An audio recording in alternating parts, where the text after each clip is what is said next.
Señoras y señores, muy buenos días, bienvenidos a Pensar Más con Rosa María Palacios a través de las emisoras de la Sociedad Dominica de Medios de Comunicación. Lima nos escucha por Radio Santa Rosa, Chimbote RSD, Radio Santo Domingo, Arequipa, Radio San Martín, Cusco Radio Veritas, Ucayali Radio Cepagua, La Convención, Radio Quillabamba, Puerto Maldonado, Radio Madre de Dios. Son las emisoras dominicas del Perú. También estamos en Huánuco a través de Radio Huánuco, Ayacucho, Radio La Voz de Ayacucho, Puno, Radio Pública, Ancash, Radio Moro, Huancayo, Radio Cumbre, es la radio del Arzobispado de Huancayo, Satipo, Radio Milenio, Abancay, Radio Estación Solar, Yurimaguas, el Vicariato Apostólico de Yurimaguas, con Radio Oriente, Cajamarca, Radio Los Ángeles, Apumaquisterio, Metagua nos ponen podcast en todo el Perú y el mundo. Estamos en los aplicativos móviles de tu teléfono celular y también en la página web de Radio Santa Rosa, www.radiosantarosa.com.pe. Rosa María, muy buenos días en este viernes 28 de febrero. Viernes 28 de febrero, mañana es 29. Hay 29. Hay 29 años bisiesto. Tenemos un día más de trabajo, día más de pago. Pero muy bien, estamos con ustedes transmitiendo desde Lima en un día soleado y caluroso que anuncia un fin de semana caliente. El último del febrero, felizmente. El último. Ayer un extranjero me decía, oiga, ¿y cuándo se acaba el calor acá? Uy, todavía tenemos para un par de semanas fuertes. Hacia fines de febrero cambió la cosa. El peor mes, por supuesto, como siempre, todos ustedes lo saben, es febrero, donde alcanzamos 30 y 31 grados en Lima sin ningún problema. En otra parte del mundo eso no sería una tragedia, pero con la humedad que tenemos en esta ciudad, por supuesto, todos estamos muy acalorados. Y esta semana que comentábamos que la política venía suave, pues las cosas se están complicando en varios frentes. Acaba de publicar IDL Reporteros, como siempre, en unas horas. Nadie sabe por qué publican a qué horas. Un recuento muy largo, con varias cosas muy interesantes sobre los chats de Alan García, las comunicaciones por WhatsApp. Una revelación es que en octubre del año pasado, la señora Chisman entregó copia de este chat con Barata a IDL. Ya lo había hecho. IDL no lo publicó porque consideró que era un material para investigación y que tenía más preguntas que respuestas, ¿no? Como por ejemplo, si había una comunicación fluida entre Barata y García, si esa comunicación entre Chisman revelaba que ella poseía su teléfono y que podía hablar con ella antes, en fin. Pero lo que revela toda la información publicada hoy sobre el caso García por IDL, porque específicamente sobre García, es que poco a poco García comenzó a temer mucho más el resultado de la investigación sobre su participación en, digamos, conjunto de actividades corruptas de Odebrecht. Y poco a poco se dio cuenta que su flanco más débil era Atala, porque a Atala le habían encontrado en la banca privada de Andorra una cuenta. Él alegaba que tenía inversiones. Era muy extraño que terminara en la banca privada de Andorra, que era el banco que utilizaba Odebrecht para pagarle a los testaferros de otros países, no solo del Perú.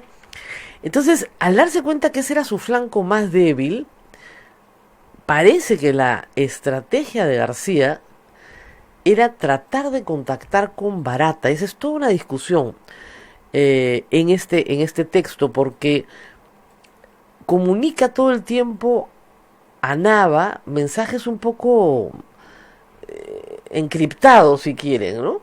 Ya hablé con los amigos, hable usted con los amigos, dígale a los amigos, y los amigos son básicamente los brasileros. ¿Qué es lo que quería García? ¿Y qué es lo que descubre Nava? Quería que los testaferros se inmolen por él, es decir, que Atala diga que la plata era de él, que Nava diga que la plata era de él. ¿Como Mantilla, algo así? Como Mantilla, pero confesando delitos menores que ya habían prescrito. Y como ya habían prescrito, pues claro, salían sucios, pero se ahorraban la cárcel, o un tiempo de cárcel. Pero ni Atala ni Nava estaban dispuestos a eso. Ese es el gran problema de García. Y cuando se da cuenta de que no se van a sacrificar por él, toma la decisión de matarse. Su forma de, digamos, ajustar el escenario era esa. Y hasta el final mantuvo una relación bastante cordial con Nava por el tipo de comunicación que mantienen, aun cuando Nava no participa en las elecciones del 2016. Y se queja en algunos momentos de que no la metan en determinadas cuestiones. Hay bastante, digamos, que decir sobre esto, ¿no? A mí me quedó claro desde el domingo pasado que este chat, que supuestamente era un arma mortal, donde Barata confesaba que no había nada contra Alan García, era en realidad la respuesta educada, de cortesía, de un hombre al cual la esposa del difunto lo estaba maldiciendo, porque le decía, Dios lo va a castigar por lo que nos ha hecho. Entonces, claro, cuánto lo siento, señora, sí era un buen hombre, ¿qué cosa vas a decir? No vas a decir, sí, no, siempre supimos que era un ladrón, no le vas a contestar eso.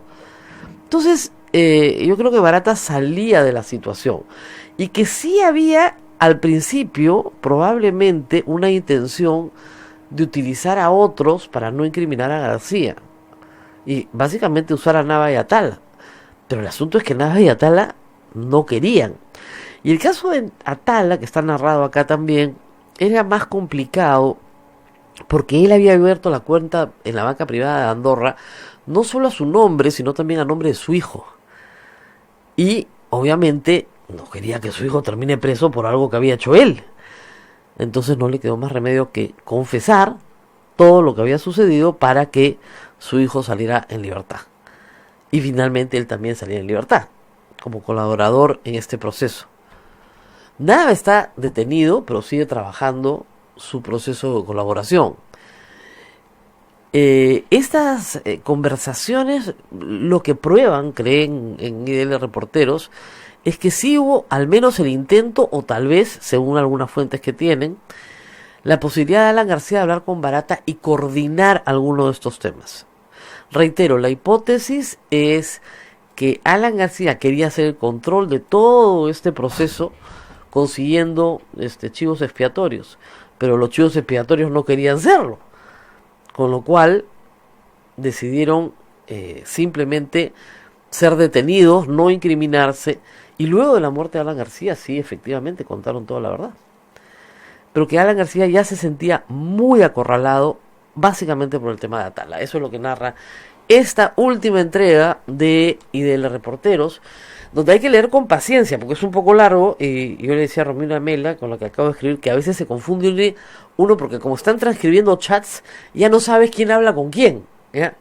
Pero sí, ahí hay información que creo que es relevante para entender la psicología del personaje, Alan García, de sus últimos meses, y de la estrategia de defensa posterior, que como yo les dije hace unos días, creo que tiene poco que ver con limpiar su nombre y mucho que ver con el avance de la investigación de pérdida de dominio sobre el patrimonio que deja Alan García después de su muerte.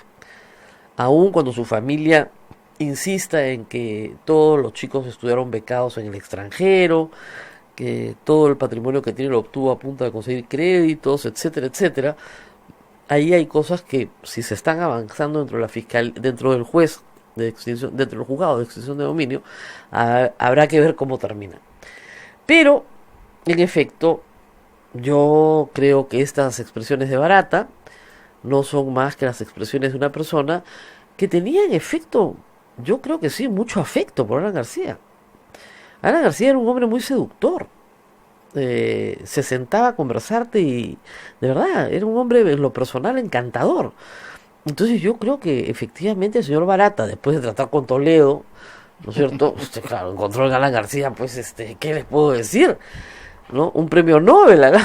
Entonces, que le haya tenido afecto, no lo dudo, y en ese sentido sus palabras eran sinceras, pero lo que él le dice a la señora Chisman y lo que hace pocos días después pese a la presión de Erasmo Reina, que se recuerda también en este informe de IDL, pese a que Erasmo Reina le graba una conversación, le saca unas palabras idénticas a las dichas en el chat, idénticas, Sí, sí. ¿no? Entonces, pese a todo ello, al día siguiente el señor Barata se sienta y cuenta toda la historia de Chalán, de Atala y de todas las cosas que hicieron para conseguir que los dineros llegaran a Alan García por otra vía. Y luego Nava cuenta con detalle las loncheritas, las mochilas y todo lo demás. El testimonio de Nava es muy fuerte contra García. Se realiza el año pasado, recién en septiembre, pero es muy fuerte contra Alan García. Entonces no es que no haya nada contra Alan García, como muchas veces dicen sus seguidores. Contra García hay mucho. Desde el día en que el IDL le probó que había una conferencia por la cual no había honorario y él terminaba cobrando $100,000, desde ese día hasta hoy se ha avanzado muchísimo en la investigación. No se ha encontrado todo, ciertamente. Hay cosas extrañas. Hoy, por ejemplo, y saliéndonos un poco del tema de específicamente García, hay un informe de Ángel Páez en La República muy interesante sobre lo que José y Hernando Graña dicen de Nadine Heredia, de Ollantumala y de Barata. Y según su testimonio, a ellos les quedaba claro que Barata tenía, o por lo menos les decía, que tenía una relación muy fluida con Palacio de Gobierno y que ellos habían puesto la plata en la campaña de los Humala y que ellos iban a obtener el gasoducto porque habían puesto plata en la campaña de los Humala. Lo cual, como ustedes comprenderán, genera esta relación de pacto colusorio, ¿no? O sea, yo te doy para que tú me des, hemos hecho un pacto, algún día me darás.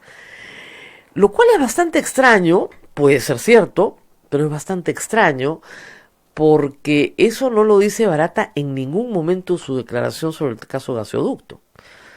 Nunca dice, sí, les dimos $3 millones para que después nos dieran el gasoducto. Lo dicen los Grañas supuestamente por el dicho de Barata. Pero lo que también dicen es que Barata les exige, para ser parte en el gasoducto, pagar los costos que Odebrecht había asumido, estos costos ilegales, para lograr el éxito, ¿no? La adjudicación. Y les pide un pago de $60 millones, un reconocimiento de $60 millones. Y a mí eso sí me llamó la atención en el reportaje de Ángel Páez. Porque supongamos que todo lo que dicen los Grañas es cierto. La relación de ellos no es con Nadine Heredia y Ollantumala, la relación de ellos es con Barata, lo que Barata les dice todo el tiempo, ¿no? Que Nadine Heredia los odiaba, que no los quería en el consorcio, les informa que le habían dicho que si Graña Montero iba, se quedaban sin gasoducto, que no los iban a ayudar, es el verbo que se usa. Pero $60 millones es muy distinto a $3 millones. Y los pagos que ellos hacen en sobornos a abogados, a la competencia, etcétera, para conseguir información, tampoco suman $60 millones. Y recuerden ustedes que Gasoducto es un proyecto que tiene dos partes, y una parte es en el gobierno de Alan García. ¿Por qué Barata quería que los Graña reconocieran $60 millones en gastos? ¿De dónde sale esa cifra? ¿A quién le pagaron? Eso no lo tengo claro, nadie lo tiene claro, pero sí llama la atención, porque es evidente que esos $60 millones no se los han entregado a los Humala, porque Barata, y en el mismo testimonio dice, les habla de los 3 millones para la campaña. Que además, igual, la misma historia, ¿no? Ha pedido el Partido de los Trabajadores, que Lula estaba interesado, etcétera, etcétera. Pero ¿por qué 60? ¿Ah? ¿A quién más le pagaron?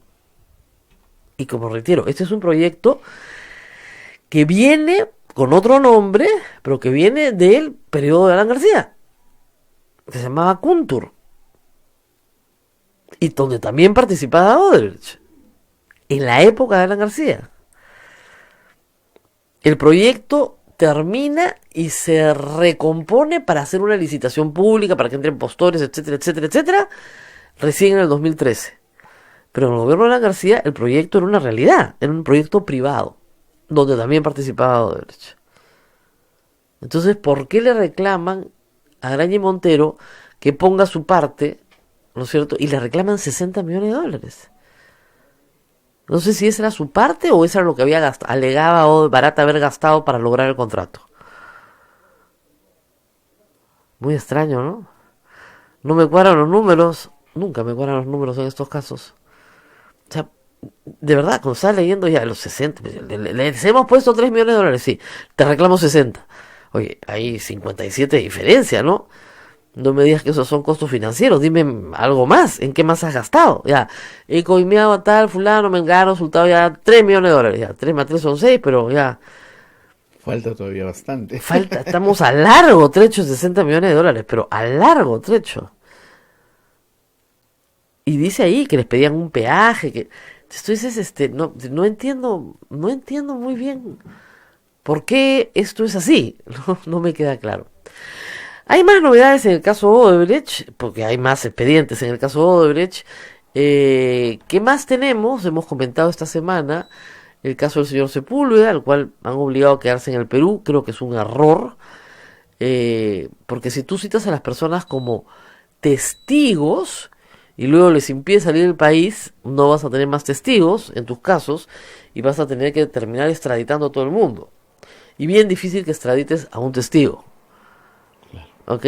Bien difícil. Entonces no creo que sea una buena idea, pero en fin, la fiscalía quiere hacer sentir su poder y es el poder que tiene y el juez Richard Concepción los apaña en estas cosas. Bueno, vamos a ver. Y también las Cortes Superiores que están ratificando los impedimentos de salida, ¿no? Pero en fin.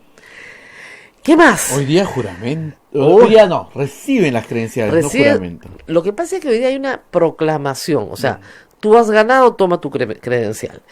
Y la próxima semana, o sea, una vez realizado este acto, se constituye, yo creo que de oficio, la Junta Junta Preparatoria, que se constituye por un tema de edad y votos. Entonces, es muy sencillo. El mayor, el menor, y de los congresistas elegidos, y el congresista más votado del partido más votado. Entonces yo me imagino que va a ser la señora Mónica Sarabia, la presidenta de la Junta, el señor Fernández Chancón y el congresista de Madre de Dios. Esos tres conforman la Junta. ¿Qué hacen? Citan, no sé si para el día lunes o martes, citan a todos los congresistas electos para proceder a su juramentación. Y es una ceremonia donde van las familias, etcétera. Normalmente terminan siendo un poco procaces. Yo he visto cosas terribles, ¿no? ¿Te acuerdas cuando le tiraban monedas a uno? Por Dios y por la plata. Ese evento va a ser la próxima semana. Una vez que se constituya el Congreso ya juramentado, tiene que también volverse a convocar la misma Junta Preparatoria. Se convoca para presentación de las listas a la mesa directiva y inmediatamente para el acto electoral, que es elegir a la mesa directiva. Todo eso tiene que suceder la próxima semana, no creo que pueda dilatarse más. Yo te dije, para marzo se van a instalar. Y una vez elegida la presidencia del Congreso, inmediatamente se convoca a pleno para discutir, y primero se hace en junta de portavoces probablemente, la conformación, el cuadro de comisiones, que es el que permite ya a las comisiones instalarse y ponerse a trabajar. Entonces, yo calculo que la próxima semana debe estar concluida la parte de juramentación de congresistas y espero el acto electoral de mesa directiva, y la subsiguiente semana ya estaremos viendo los primeros plenos, donde, como te digo, se aprueba el cuadro de comisiones, etcétera, ¿no? A fines de marzo yo creo que podríamos tener un pleno donde comiencen a debatirse iniciativas, ¿no? Espero, porque si no, no. ¿Qué pasa? Que hay dos trabajos, hay trabajos pendientes. Y también espero que una vez que esté instalado el Congreso se fije el día para que vaya el presidente del Consejo de Ministros a presentar la política general del gobierno, que es lo que te exige la Constitución. Porque Ceballos nunca ha ido al Congreso, porque no había Congreso. Entonces, eso al final va a ser la discusión.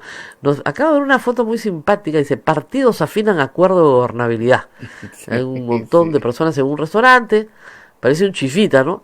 Y lo que es bien bonito la foto, a ver, ¿qué notas de la foto? Ni una mujer. Ni una mujer, creo que hay una al fondo, pero no estoy muy segura, creo que es hombre.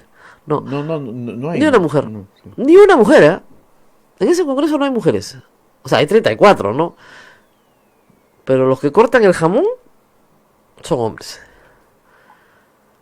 Qué horror, ¿no? Qué barbaridad. Otro caso importante, el caso de Olmos, que ha sido destapado esta semana. El ex gerente de Olmos, el señor Salazar, ha confesado haber recibido los sobornos de Odebrecht. Y esa es una situación muy complicada para Yehude Simón. Según Salazar, recibe por encargo de Yehude Simón. Para y por encargo. O sea, es decir, lo mandan a pedir, le dan, recibe, y eso se va a la campaña de Yehude Simón en el año 2006. Esa es la imputación. Y se gasta en la campaña del 2006. El problema es que el proyecto Olmos se ejecuta inmediatamente después de que él asume la presidencia del gobierno regional. Sin embargo, a diferencia del caso de Castañeda y del caso de Susana Villarán, me han hecho notar un punto que sí puede ser muy relevante en este caso. Y es que Yehude Simón no es en ningún momento el que concede a Odebrecht la concesión de Olmos. El organismo concedente es el Estado peruano, no el gobierno regional. Es decir, no hay ninguna contraprestación por el dinero recibido para campaña de parte de Yehude Simón o del gobierno regional. Ninguna. Porque ellos no firman el contrato, ellos no supervisan la ejecución del contrato. Ellos reclamaban la obra, sí, muy activamente, como parte de, digamos, las necesidades y aspiraciones del pueblo, pero no tenían poder de decisión ni en la contratación ni en las condiciones del contrato. Ahora, sí, claro, un gobernador puede hacerle la vida miserable a un contratista o puede hacerle la vida muy fácil. Eso sí es verdad. Pero desde el punto de vista técnico, no hay en ese caso la relación que sí había, por ejemplo, entre OAS, Línea Amarilla y Susana Villarán o Castañeda.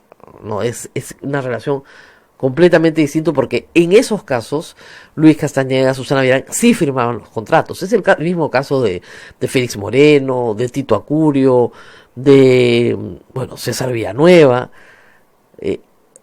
Hay que entender que si el dinero es un soborno por una obra pública, no hay discusión. Si el dinero es fondo de campaña, no debería estar penado. Hemos explicado esto 1000 veces. Pero si el dinero es fondo de campaña versus dame la obra, ahí sí hay un pacto colusorio.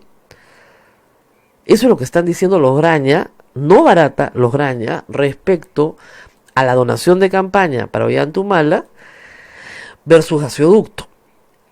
Lo que dicen acá en el caso de Yehude Simón es donación de campaña versus obra, pero esa ley dice, ok, un momentito, nuestra gobernación no tenía ningún poder para firmar el contrato, eso lo hacía el Estado peruano a través de Proinversión. Nosotros no participamos en la mesa de Proinversión.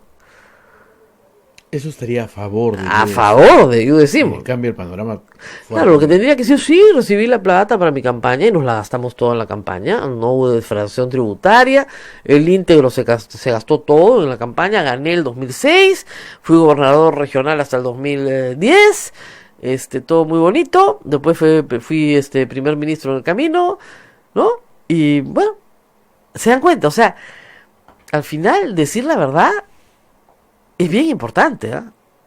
En estos procesos, decir la verdad, no me hacen caso, pero digan la verdad el primer día. Porque van a terminar diciendo la verdad, ¿eh? Tarde o temprano la van a terminar diciendo o se va a terminar sabiendo. Entonces, novedades, como ven en el caso de Odebrecht, bastantes. Y como saben, ahora en marzo los fiscales se van a cerrar varios casos con Barata.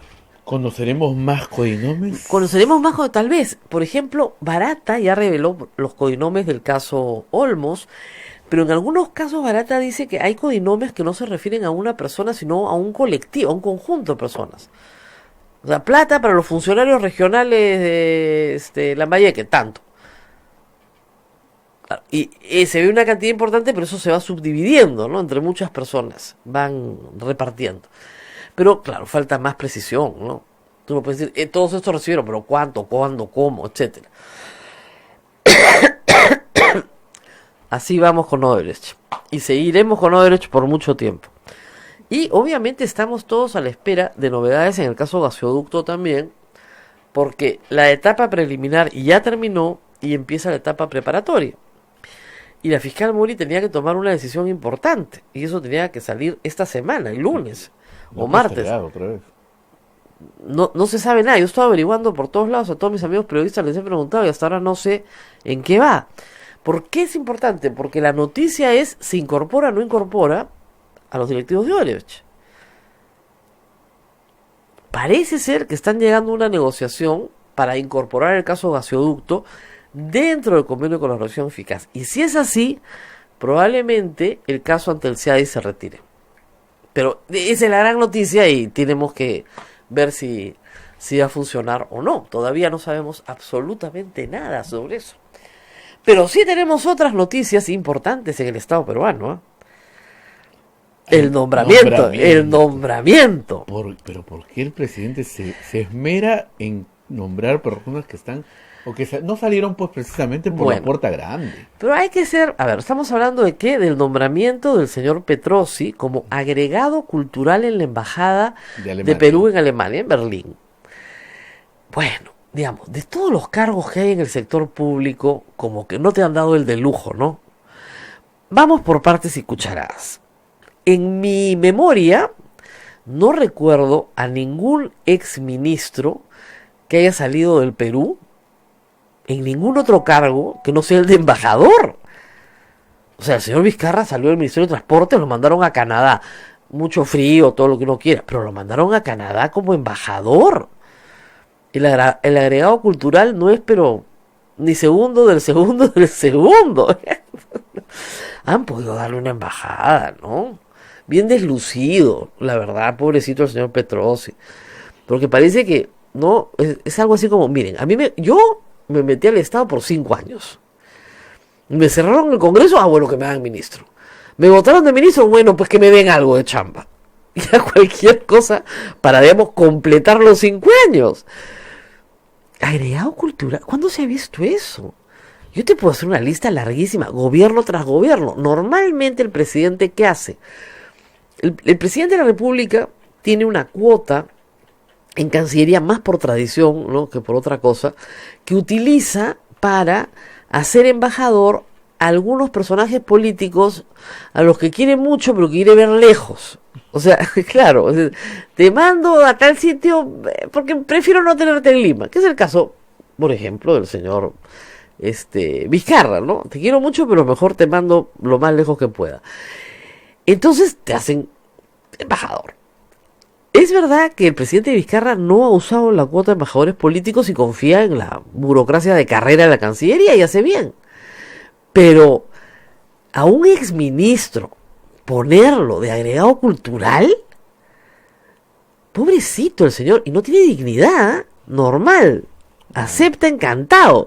Esta cosa, disculpen, ¿por qué no lo han hecho embajador político? ¿Dónde están los derechos humanos del señor Petrosi, por Dios?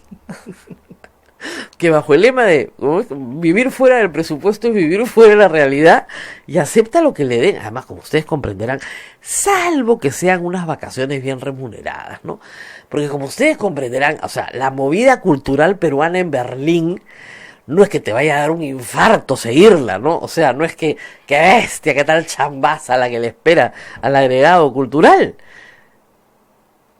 El señor Petrosi se hizo famoso por despedir de mala manera a la directora de la Biblioteca Nacional y al director del Instituto de Radio y Televisión del Perú, que no había hecho nada, más no querer darle algún nivel de pleitesía, ¿no?, en Canal 7 y en Radio Nacional al gobierno, sino tratar de manejarlo con cierta ecuanimidad, ¿no es cierto?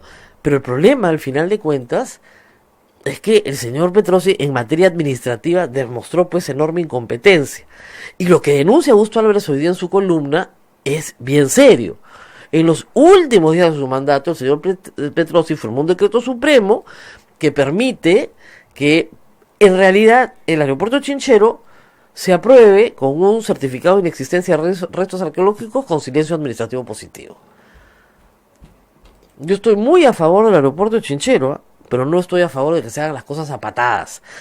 Y es extraño, como dice Augusto Álvarez en su columna hoy, que un presidente que sale corriendo cada vez que le hacen bu, como en el caso de Tía María, ve un ratoncito y se trepa a la mesa, en el caso de Chinchero lo quiere sacar a patadas a como de lugar.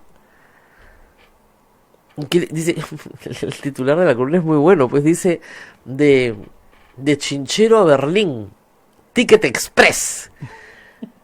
Ahora, bien malo el presidente, ¿eh? Eso no se hace. Lo hubiera hecho embajador, pues. No, agregado cultural. ¿No da para más el hombre? Si era ministro. ¿Por qué no lo hacen agregado? Hay otras personas hoy día en el comercio, otros exministros que tienen cargos en el sector público, pero normalmente en áreas de su especialidad, ¿no?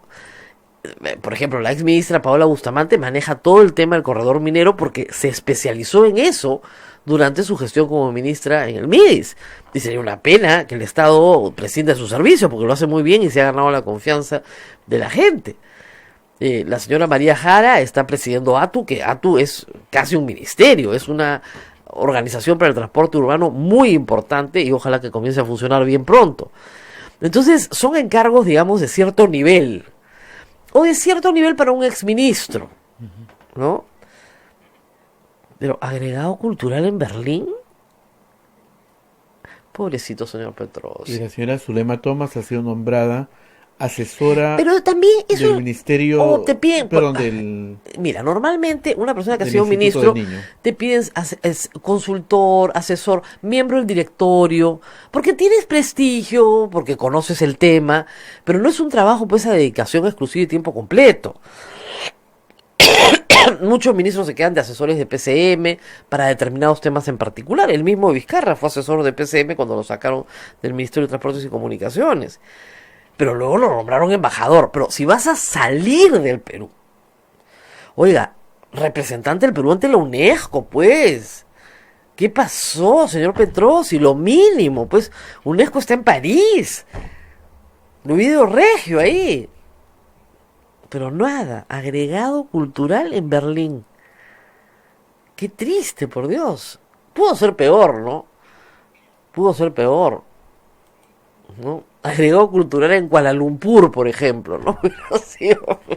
Pero es que no tiene sentido. Este señor ha sido, de un poco respeto, ha sido ministro de Estado. Corto tiempo. Y fue un pésimo ministro por la forma en la que salió. Y seguramente le ha hecho sus servicios al señor presidente, en el caso de Chinchero. Pero por lo menos, pues, representante ante la UNESCO, hombre. Pero agregado cultural en Berlín. Ahora, el sueldo no es malo, ¿ah? No vayan a pensar que tampoco lo van a hacer pasar hambre. No. El sueldo no es malo. Tampoco es un sueldo... O sea, a ver, para términos peruanos, sí, efectivamente, es un sueldo alto, ¿no? Son $8.500. No se desmayen, chicos. Pero en Berlín vivir es muy caro. Muy, muy caro. Entonces, es caro. Pero $8.500 te da para alquilar algo. Y la Cancillería, la embajada te pone algunas cositas también, ¿no? Hay mucho vida social, a veces te ponen el carro, qué sé yo, te dan gastos de representación para algunas cosas, ¿no? Te dan el chofer para ir a otras, etcétera, etcétera. Esto está muy gracioso, la verdad. Ahora, esta información ayer la filtró la propia Cancillería. Ah, porque estos chismes llegan más rápido que volando, pero más rápido que volando. En fin. Nos tenemos que ir a la pausa, pero regresamos para hablar de el informe de Amnistía Internacional sobre el estado de los derechos humanos en el Perú. Vamos a rezar con eso con la señora Marina Navarro en un instante.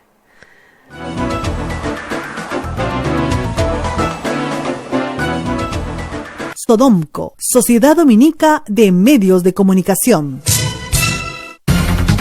Somos la primera emisora católica del Perú. La primera en llevarte la mejor información, veraz y precisa, desde el mismo lugar de los hechos. Radio Santa Rosa, buenas nuevas en tu vida.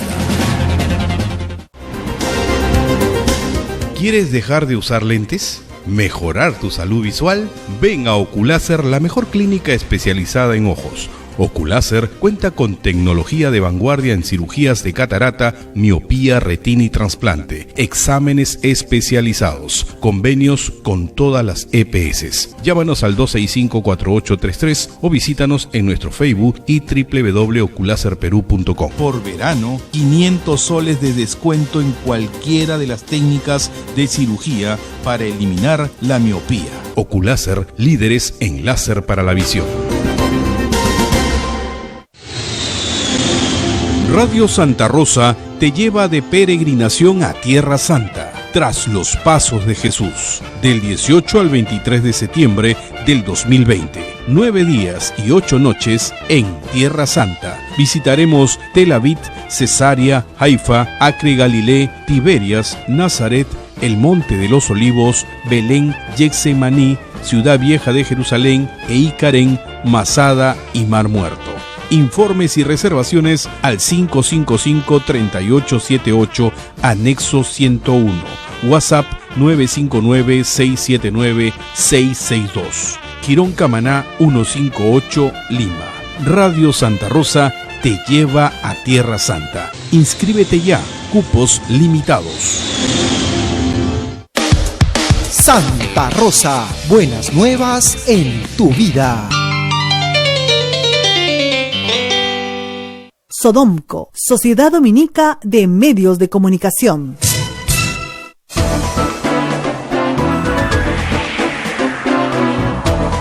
Continuamos con A Pensar Más a través de las emisoras de la Sociedad Dominica de Medios de Comunicación. En Lima nos escuchan por Radio Santa Rosa, en Chimbote RCD, Radio Santo Domingo, Arequipa, Radio San Martín, Cusco, Radio Veritas, Ucayali, Radio Cepagua, La Convención, Radio Quillabamba y Puerto Maldonado, Radio Madre de Dios. También en Huánuco nos escuchan por Radio Huánuco, Ayacucho, Radio La Voz de Ayacucho, Puno, Radio Pública, Ancash, Radio Moro, Huancayo, Radio Cumbres, Atipo, Radio Milenio, Abancay, Radio Estación Solar, Yurimaguas, Radio Oriente, Cajamarca, Radio Los Ángeles, Apumaque Estéreo, AM Tawa, y también estamos en los aplicativos móviles y la página web de Radio Santa Rosa. Rosa María. Bueno, muy bien, estamos aquí con la directora para Perú, Marina Navarro, de Amnistía Internacional. Como ustedes saben, Amnistía Internacional es una organización ya, no voy a decir muy antigua, pero que tiene muchos años trabajando en el mundo y que agrupa a personas privadas que luchan por la vigencia de los derechos humanos. Y por ello tiene un prestigio bien ganado, aunque a veces también se ha ganado también la enemistad y el desprecio de muchos gobiernos que no quieren que ustedes, que yo, disfrutemos plenamente de nuestros derechos como personas. Todos los años se prepara un informe mundial, pero este año Marina Navarro nos adelantaba que se ha hecho un informe regional y que ha tocado el turno a América, y en particular ella viene a conversar con nosotros de la situación de Perú, que es lo que nos toca en la mesa. Muchas gracias por estar con nosotros. ¿Cuáles son los énfasis que han puesto en esta oportunidad en materia de derechos humanos en el Perú? Buenos días y muchas gracias por la invitación. Efectivamente, este es un informe que remarca la situación de los derechos humanos en las Américas.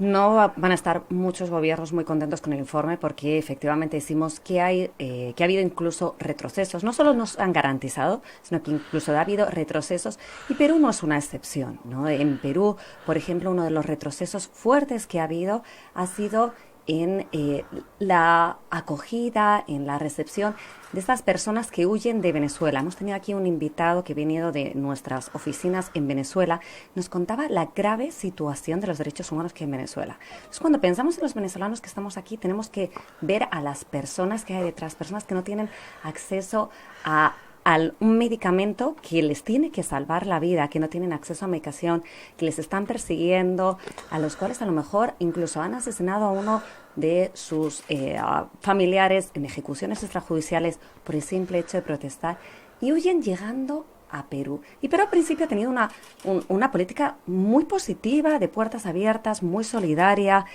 pero en este año, lamentablemente, ha tenido pues unas políticas que han ido de facto prácticamente cerrando las fronteras, incluso a las personas más vulnerables. Vamos a ir por partes y cucharada, porque este es un tema complicado y nuestra audiencia muchas veces no lo entiende. Yo tengo muchísimas personas bloqueadas en redes sociales porque yo no tolero la xenofobia, no la tolero, discúlpenme, en eso soy intolerante. Y hay mucha xenofobia contra los venezolanos. El Perú no es un país acostumbrado a recibir migración. Ha sido un fenómeno explosivo en menos de 2 años. Tenemos ya más de 800.000 venezolanos formales, ¿no? Porque cuando tú pones una barrera a la entrada, lo único que haces es que crezca la informalidad. Es decir, que crezca la ilegalidad al pasar. Los 2 años que acá la migración fue bienvenida, todo el mundo pasaba por la frontera y no pasaba nada. No necesitabas visa, no necesitabas pasaporte, no necesitabas absolutamente nada para pasar. Ahora que han puesto 1000 requisitos, claro, la gente lo que hace es cruzar por el río, ¿no es cierto? Y llega a Lima probablemente de ilegal, lo cual es muchísimo peor porque no tenemos un recuento de cuánta gente está entrando. Pero supongamos que seguimos en los 800.000 oficiales. La cosa, como usted dice, iba muy bien. En la medida en que el Perú entendía que este iba a ser un fenómeno transitorio, es decir, que una vez que cayera Maduro, que el régimen se reconstituyera por la vía democrática, que las cosas mejoraran en Venezuela, la mayoría de la gente que había venido se iba a regresar a su casa, a lo que había dejado, porque muchos han dejado mucho. Sin embargo, no ha sido así. Bueno, es que la situación en Venezuela lamentablemente sigue siendo pésima. O sea, es una de las mayores crisis de derechos humanos que hay en el mundo. Y bueno, lamentablemente no es que ahora mismo podamos ver muchos atisbos de que vaya a cambiar.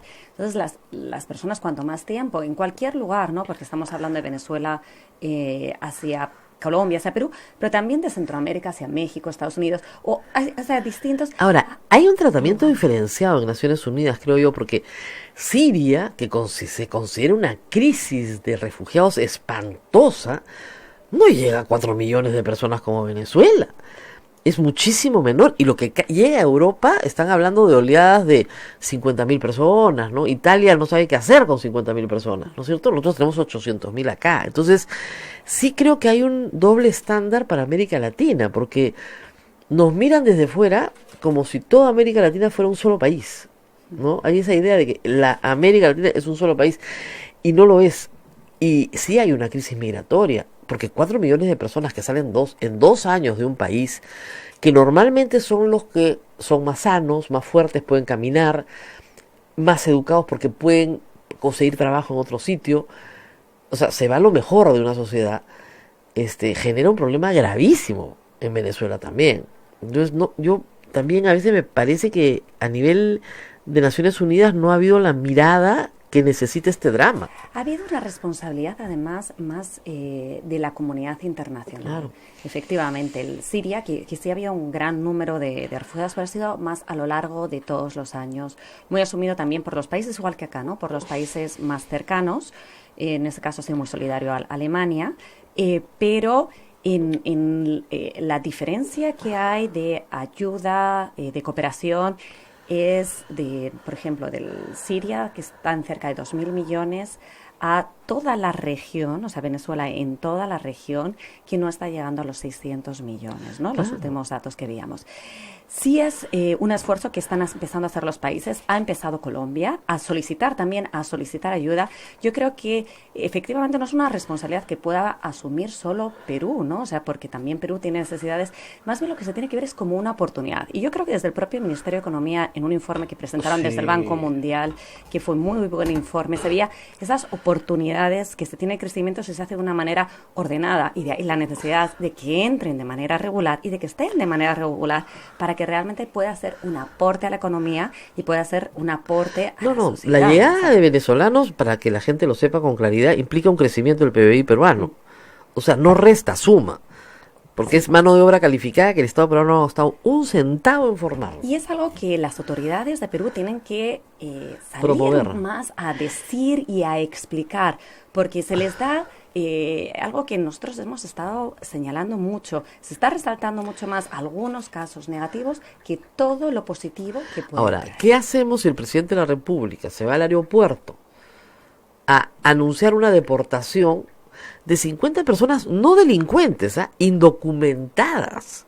Porque si fueran delincuentes tendrían que ir a cumplir a prisión la pena por su delito. O no, o quieren que deportemos delincuentes para que se vuelvan a meter por la frontera porosa que tenemos con Ecuador. Entonces, el presidente va y anuncia que va a votar y anuncia que quiere visas y anuncia en un discurso completamente distinto al presidente anterior, con el ministro del Interior, y la gente lo aplaude. La gente lo aplaude porque usted sabe perfectamente que alimentar la xenofobia es como alimentar el miedo al coronavirus, es baratísimo. Siempre hay un culpable ajeno que me va a causar daño, y qué bueno que sean en este caso los venezolanos, como en Alemania los judíos, es facilísimo. ¿Por qué el presidente de la República ha alentado eso? Sí, y no es el único caso en el que lo hemos visto. O sea, lamentablemente lo vemos en distintos países. Desde Amnistía Internacional, que reportamos lo que ocurre en distintos países, lo vemos como que es un recurso muy lamentable que se utiliza de generar odio, porque eso es realmente alimentar la xenofobia. Entonces, sí es algo que creemos que es importante. Y también dar mensajes, cuando estabas comentando también lo de las personas que están teniendo que llegar, que ahora son las más vulnerables, las mujeres que se han quedado en Venezuela, los hijos que vienen a reagruparse, a estar con sus familias, tienen que entrar en situaciones lamentables, y esto lo que hace es aumentar el peligro, aumentar los casos de trata, de la propia violencia. Otros casos que resaltamos, Rosa María, si quiero hablar de él, es de la violencia hacia las mujeres. Y vamos a hablar en Perú de las peruanas, pero para terminar este punto, las mujeres venezolanas que están en Perú tienen ahora mismo una doble vulnerabilidad, porque se sienten con miedo siquiera de ir a los centros de emergencia mujer, no saben dónde denunciar, son mucho más vulnerables al acoso sexual en el ámbito laboral, a la trata. Entonces, sí tenemos ahí una situación que se tiene que tratar de una manera diferencial. Y la situación es grave, y es grave en Perú. 166 feminicidios el año pasado, 700 denuncias diarias, denuncias, que eso es solo lo que se ha denunciado. Hay toda una discusión estadística, ¿no? Lo que dice es que ha aumentado. No es que haya aumentado probablemente, sino que estamos contándolo. Porque durante muchos años este fenómeno estuvo invisibilizado y no se contaban los feminicidios. No se sacaba la cuenta. Decían, no, asesinato en reyerta familiar, asesinato en por celos, asesinato, violencia familiar, pero no se ponía que la mujer había sido asesinada por su condición de mujer en una relación donde el hombre tenía dominio sobre su cuerpo. O sea, eso es así de simple, eso no se decía. Y también que el hecho de que haya tenido mucha más cobertura de medios estos casos, y en algunos casos algunos finales, no sé si felices, pero por lo menos que han salvado vidas, las mujeres se han animado a denunciar. Sí, yo creo que es más eso. Hay más, las mujeres lo conocen más, saben dónde denunciar, se animan a denunciar más. Es menos aceptado por la sociedad, porque antes escuchabas a un vecino, lo veías en la propia calle, y como que se consideraba como un tema privado, ¿no? No te metas. No te metas, exacto. Exacto, eso era lo que ocurría. Y yo creo que ahora ya hay una mayor sensibilización. Aún así, todavía hay mucho que avanzar, ¿no?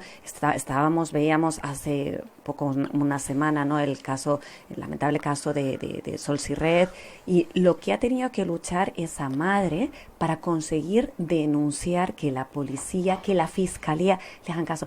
Es imprescindible que haya una buena formación en la fiscalía, en la policía, en el poder judicial. En vez de estar montando una división contra venezolanos de la policía, podría haber una división de búsqueda y rescate de mujeres desaparecidas en el Perú, sobre todo en circunstancias que son evidentes, pero absolutamente evidentes, ¿no? El caso de Sol Sirret, era evidente que esta señora no iba a abandonar a sus dos hijos, a sus dos bebés, era evidente que no tenía medios para irse a ninguna otra parte, no tenía medios económicos, había desaparecido porque la habían matado. En general, en el Perú hay la tendencia a decir las barbaridades que dijo la policía, ¿no? No, está de viaje, tiene la cabeza caliente, ha abandonado a sus hijos, normal. La culpa es de ella, ¿no? Siempre la culpa está en la mujer, ¿no? Incluso no se las cree muchas veces. O sea, hay una reticencia a denunciar porque no se cree a la mujer que va a denunciar, claro. Habrás hecho algo. O sea, hay que decirles al público, cuando el personal policial está bien entrenado, en la duda se favorece siempre a la mujer hay que escucharla, porque ha sido siempre la más vulnerable en la relación. Eso no quiere decir que todos los hombres sean culpables, por favor cálmense, porque ahorita comienzan a insultarme.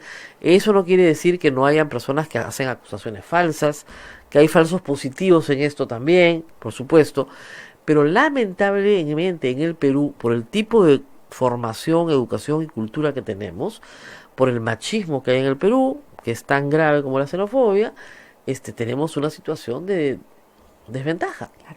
Y la necesidad de formarse. Mira, el del año pasado también pensaba que era hace más tiempo y cuando veía el informe, no, el año pasado fue cuando por fin el Poder Judicial aceptó el currículo escolar, que se siguiera el enfoque de género en el currículo escolar. Y simplemente ese hecho de que se pueda denunciar que que en las escuelas no haya enfoque de género, que no haya educación sexual integral para disminuir la cantidad de embarazos. Todavía estamos en un 13% de embarazo adolescente. Y no cambia. En los últimos 10 años no cambia. Entonces, ¿cómo podemos decir que no queremos enfoque de género, que no queremos educación sexual integral en las escuelas? Tendría que estar en todas las políticas públicas. Además, tendría que haber campañas por parte del Estado para sensibilizar más a toda la sociedad. Pues estamos impregnados de ese machismo que mencionabas en todos los pequeños gestos que estamos en la vida cotidiana hasta los grandes. Bueno, y además esta cifra de embarazo adolescente esconde algunas diferencias, ¿no? O sea, en el área de Loreto el embarazo adolescente es 30%. O sea, no es que en todo el Perú sea 13%. Ese es el promedio. En Lima es muchísimo más bajo. ¿Por qué? Porque las mujeres, las niñas, las adolescentes tienen más acceso a la información, tienen más educación, están expuestas a una mayor protección. Pero en la selva peruana 30%. Y eso implica, lamentablemente, que las niñas dejen de ir a la escuela. Y eso perpetúa un círculo de pobreza y de abuso sobre mujeres que no tienen la posibilidad de salir adelante solas. Entonces, ese es un problema muy grave. Entonces, yo creo que hay, como para decirlo, sí hay algunas... para no dar una visión totalmente negativa, ¿no? Sí hay algunos gestos que son muy positivos, por ejemplo, los movimientos de mujeres que han salido a la calle. Cada vez las jóvenes, las chicas salen más, son conscientes de sus derechos, los reclaman. Y eso la verdad es que es un dato positivo frente. Se ha hablado de 166 feminicidios en Perú, pero no es una excepción, ¿eh?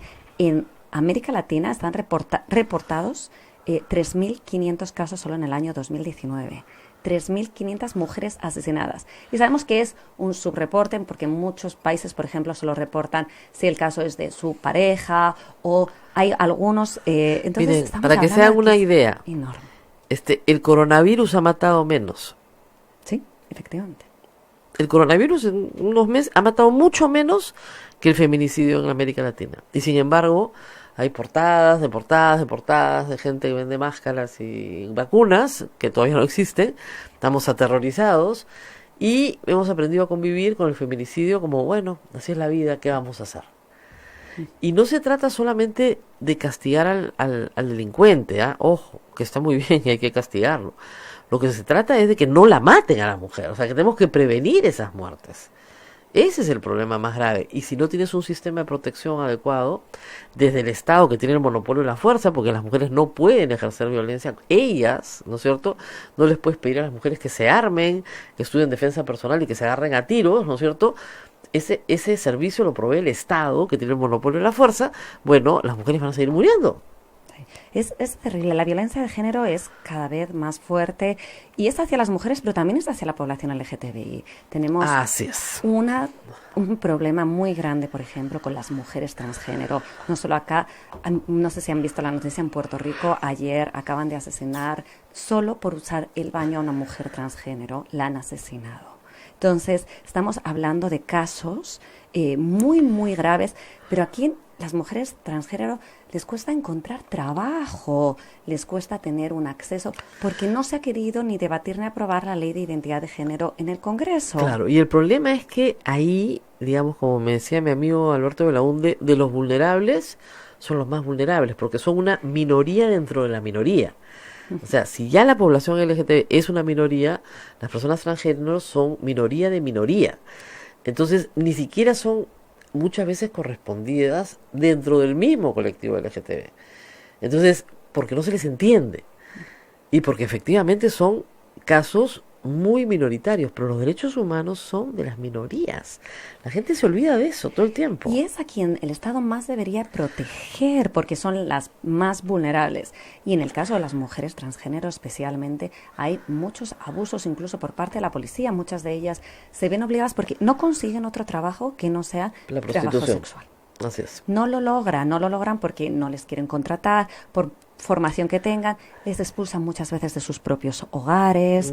Entonces, desde muy niñas, desde los 15 años. Entonces, tiene que haber una mayor, por un lado, mayor apertura, pero por otro lado también la capacidad de ellas poder identificarse como son y poder tener, y eso es lo que les va a dar acceso a algo tan básico como acceso a trabajo, a salud, a vivienda, que no están teniendo en estos momentos. Vamos a la pausa y regresamos un segundo. También quería comentar un poquito de la carta pastoral de Monseñor Castillo. El obispo de Lima ha enviado una carta pastoral, su primera carta pastoral, con unas líneas pastorales, la verdad, que muy interesantes, sobre todo con una pastoral para madres solteras, que creo que va a ser bien importante dentro de la iglesia. Y la idea de acercar a la iglesia a personas que están completamente alejadas, que han sido estigmatizadas, y que al contrario les dicen vengan con nosotros. Así que es un cambio importante. Vamos a la pausa y volvemos. Sodomco, Sociedad Dominica de Medios de Comunicación. ¿Quieres dejar de usar lentes? ¿Mejorar tu salud visual? Ven a Oculáser, la mejor clínica especializada en ojos. Oculáser cuenta con tecnología de vanguardia en cirugías de catarata, miopía, retina y trasplante, exámenes especializados, convenios con todas las EPS. Llámanos al 265-4833 o visítanos en nuestro Facebook y www.oculaserperú.com. Por verano, 500 soles de descuento en cualquiera de las técnicas de cirugía para eliminar la miopía. Oculáser, líderes en láser para la visión. Santa Rosa, buenas nuevas en tu vida. Sodomco, Sociedad Dominica de Medios de Comunicación.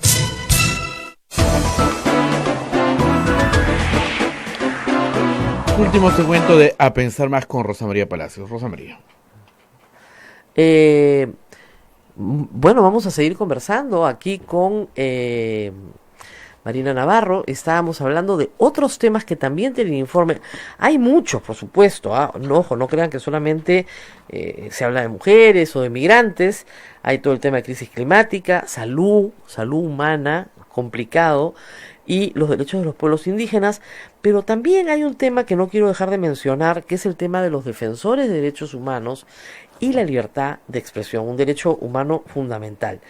Y ustedes han tomado como tema, creo yo, central el caso de Paola Ugaz, que tiene pues la triple condición de mujer, periodista y también defensora de los derechos de las víctimas de severos abusos sexuales dentro de la organización Sodalicio y otras organizaciones de la Iglesia Católica. Y que es una persona que está siendo hostigada judicialmente y sistemáticamente en el último año en distintos juzgados del Perú por las mismas personas para que no publique las investigaciones que está realizando. Sí. Mira, el tema de defensores de derechos humanos, de libertad de expresión, incluso de protesta, ¿no?, que obviamente en este año hemos trabajado en todas las Américas, no es un tema que sea excepcional, pero sí es un poco diferente en Perú. En Perú lo que más se está utilizando ahora es lo que se llama la criminalización, es decir, usar el sistema penal, especialmente, aunque ahora se está empezando a usar también el sistema civil, pero hasta ahora se ha estado usando el sistema penal precisamente para hostigar a las personas que defienden derechos humanos. Son casos en los que no hay ninguna evidencia. Nosotros hemos estado reportando el caso de Paola Ugaz, también con el de Pedro Salinas conjuntamente por el libro que ellos publicaron, y Y hemos visto todo el expediente y no hay manera de decir que haya ningún tipo de evidencias. Pero ¿qué es lo que pasa? Que tienes a estas personas, no hablaba hace poco con la propia Paola, me tengo que dedicar tanto a mi defensa que no puedo dedicarme a mi trabajo, que es ser periodista, que es a publicar, que es a escribir, ¿no? Y esto nos ocurre con casi todos los defensores de derechos humanos. No es que haya muchas sentencias condenatorias, sino que se usa precisamente para hostigar, para que se tenga que dedicar a la defensa. Es un método político usado en el Perú muchísimos años. El APRA son expertos en hacer eso. Además, a tu adversario político, lo único que lo mandaba era el Poder Judicial, donde durante 3 o 4 años lo iban a lo loco, yendo, viniendo, contratando abogados, etcétera. El caso de Paola y Pedro fue más grave aún porque tenían que gastar un dinero que no tenían en ir a Piura. Ya, donde la jueza lo citaba y lo citaba. Entonces yo te demando en Chumbivilcas, ¿no? Y a ver, pues viaja a Chumbivilcas todas las semanas, ¿no? Entonces, claro, y cuando pedían que por favor trasladaran su caso a Lima, les decían que no. Entonces, eso es un abuso constante que se hace contra periodistas y contra grupos muy conservadores que no quieren que se sepa la verdad, que es lo que más sorprende, ¿no? Porque como tú dices, no hay ninguna evidencia de difamación de ninguna clase. Sí, y lo vemos especialmente hacia mujeres, es muy diferenciado, ¿no? Hacia mujeres el tipo de ataques también son ataques en las redes sociales, son mucho más ataques, incluso se hace más referencia a su género, a su físico. Al físico. ¿Me va a decir a mí? Amenazas a la familia, eso se utiliza más, amenazas a la familia. Todo el tiempo. Todo el tiempo. Todo el tiempo. Es a la familia, a tu cuerpo. La típica es la objetivización, ¿no? O sea, conviertes a una mujer en un animal. Un animal es un objeto, porque es un bien mueble en el Perú. Entonces, esa objetivización te descalifica. Entonces eres una burra, eres una chancha, eres una perra. Piensen ustedes bien en el uso de sustantivos animales para dirigirse a mujeres, ¿no es cierto? Y el uso que se utiliza para hombres, ¿no? Porque una cosa es ser una zorra y una cosa es ser un gran zorro. Eso es positivo, ¿no? La mujer es negativo. Y ese lenguaje se usa muchísimo en Twitter. Yo lo evito porque bloqueo a todos, pero se usa muchísimo en Twitter. Y se usa en el intercambio regular. Y en la calle, lo están viendo, y entonces, y incluso muchas amenazas directas a sus celulares, amenazas directas a sus, a los emails, o sea, directamente se usa mucho, y es especialmente, si hemos visto, es especialmente a varios grupos, la verdad es que en su bastante diversidad, mujeres periodistas, el caso de Paola Gat, de verdad que es muy paradigmático, tiene una cantidad, yo ya no puedo llevar la cantidad de demandas que tiene, es la periodista más demandada en el Perú, pero también el caso de mujeres que defienden derechos sexuales y reproductivos, derechos de las mujeres, incluso jóvenes, adolescentes, que están en sus colegios defendiendo los derechos de las niñas, de las adolescentes, y ahí en los propios colegios son hostigadas, son amenazadas. Como dicen acá, pero buleadas. Exactamente. Buleadas. Pero las mujeres indígenas que defienden su tierra, que defienden su comunidad, el agua, la alimentación, la salud, eso estábamos viendo. Pero están rodeadas de ambientes absolutamente machistas. Entonces, son muy amenazadas desde distintos aspectos, ¿no? Entonces, ahí estamos viendo las mujeres trans también, estábamos hablando. Entonces, en su diversidad, las mujeres están recibiendo una serie de amenazas muy diferenciadas por el solo hecho de ser mujeres, ¿no? Y por defender los derechos humanos, efectivamente. Y por defender, en una gran mayoría, los derechos de las mujeres. Entonces, claro, aquí lo que se está poniendo en juego es una lucha, pues un cambio en los poderes, ¿no? Y entonces el que tiene el poder, que en este caso es más el varón, y lo veíamos también en las relaciones, pues se resiste, y se resiste de una manera muy violenta. Exactamente. Bueno, este ha sido el reporte, lo pueden leer en la página web de Amnistía Internacional, es Amnistía PE para el Perú, ¿no? Sí. Es amnistía.org. org.pe, me olvidé del ORG. Ahí está el informe completo para todos los interesados. Nosotros nos tenemos que ir despidiendo. La próxima semana vamos a ver la carta pastoral del obispo de Lima, porque yo creo que implica, y él así lo dice, un cambio radical entre la relación entre sociedad, laicos, iglesia, y tiene párrafos, la verdad que bien interesantes, con cambios bien importantes, después de todo un tema de escucha bastante interesante, que creo que nos va a dar algunas luces sobre lo que quiere hacer el obispo de Lima. Ya va a cumplir un año en el obispado, sobre lo que quiere hacer el obispo de Lima y cómo ese puede ser un cierto liderazgo dentro de la conferencia episcopal. Bueno, nos vamos. No se olviden que hoy día tenemos misa del Señor de la Justicia. Esta es una radio pastoral y nosotros vivimos, como ustedes saben, de ustedes. O sea, vivimos de lo que ustedes nos dan. Entonces todos los días pasamos el sombrero. Si quieren colaborar con nosotros, vayan a la página web www.radiosantarosa.com.pe y a través de PayPal hagan su donación. Conmigo será hasta el lunes. Buen fin de semana. Y también no se olviden, nuestros amigos los esperan en el Hospital de la Caridad de San Martín de Porres, que es parte de la obra de los sí, de verdad, para cualquier cosa, sobre todo si usted está en el centro, atendemos gratuitamente y es una obra muy bonita. No solo el hospital, sino el Hogar San Martín al lado. Aquí hay más de 100 indigentes en el centro de Lima que son atendidos desayuno, almuerzo y atención de salud y entretenimiento. Si ustedes quieren colaborar, encantados. Y si ustedes quieren ser atendidos, si nos están escuchando, también encantados. Muy bien. Hasta el lunes, Rosa María. Feliz fin de semana. Hasta luego.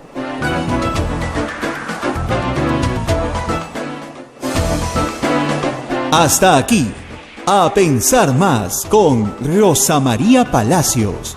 Este programa fue producido por la Sociedad Dominica de Medios de Comunicación, Sodomco.